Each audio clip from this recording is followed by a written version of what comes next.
Welcome to Gut Tales with Emma Becker. I'm Emma, and today we are going to talk about how to eat out when you have IBD. I know this topic is so difficult and it is so individual for each and every one of us. But if you are in an all out flare, it can seem extremely stressful to be asked out to eat. Or, even if you're not in a flare, if you're having minor symptoms, or even if you're not having minor symptoms, but you have special dietary recommendations or a special dietary pattern that you follow, it can feel really, really overwhelming. So today I'm going to go over 3 tips that you can do that will make eating out so much easier for those of us with inflammatory bowel disease.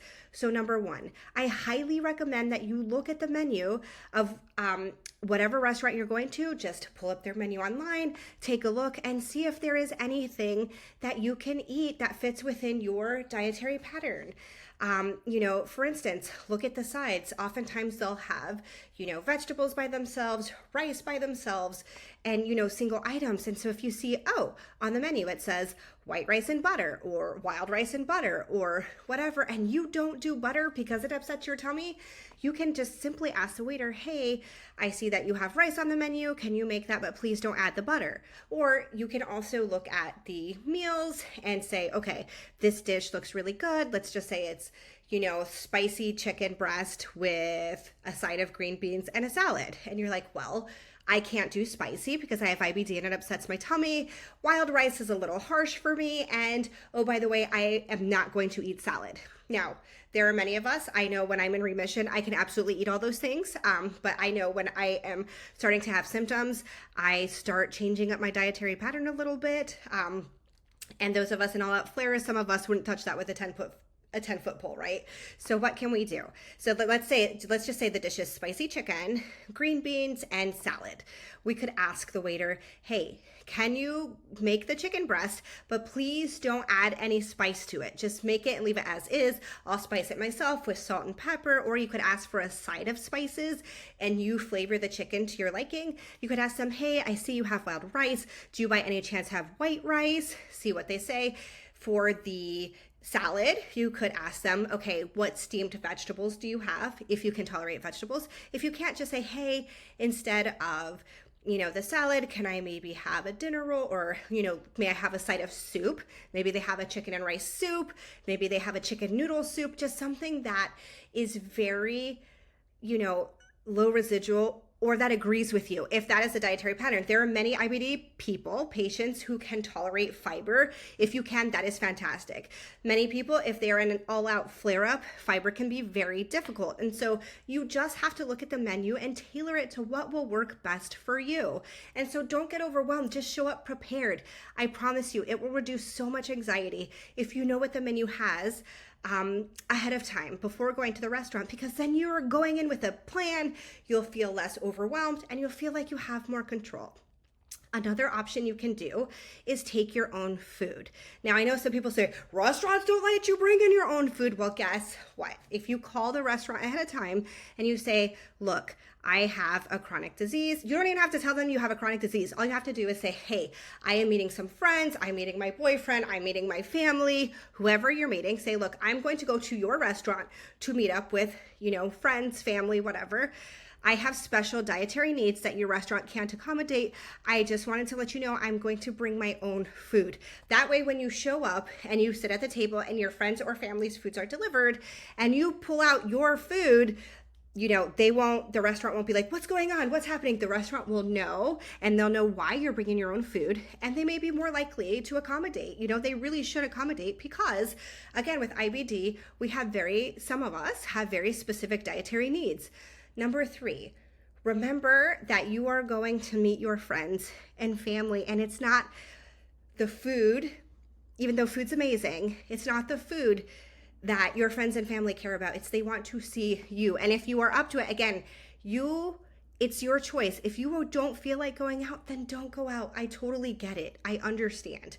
But if you do feel up to it and you really don't want to go, but you are feeling such anxiety because you don't know if you're going to be able to find something on the menu, you don't know what to do, then, just eat ahead of time, eat before you go, and then show up.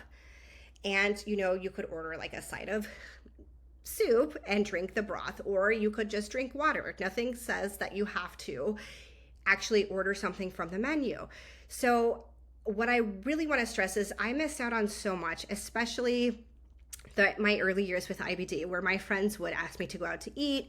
My family would want to go out to eat. My family is really big on going out to eat. And I would be like, I just can't go because there's nothing on the menu. And as I was trying all my different fad diets, I'm like, I'm vegan. What are they going to do? I'm vegetarian. What are they going to do? I'm autoimmune paleo. What are they going to do? And this was before restaurants actually were accommodating certain dietary restrictions. And so I just missed out on so much. And I don't want that for you all, right? If you are flaring and don't feel well, that's one thing, right? If you don't want to go out to eat, that's okay. If it's too much for you, I get it. But if you do want to go and you do want to be social, these 3 tips and tricks will really, really help take a lot of the anxiety away. And, again, at the end of the day, your friends and family want to be with you. And so if you can look at the menu ahead of time, just to see what can accommodate my special dietary pattern or what will agree best with my digestive system, that will help take the anxiety away. If you look at the menu and things don't work out, that's okay. Then bring your own food. But it would work out best if you let the restaurant know ahead of time that you're bringing your own food, so there are no surprises. It will avoid, the waiter coming over and being like, "What's happening here?" Or the restaurant manager saying, "You can't bring your own phone." You could say your own food. You could say, "Hey, I called ahead. I have special, dietary needs that your restaurants can't accommodate. I called ahead. Thank you for letting me bring my own food."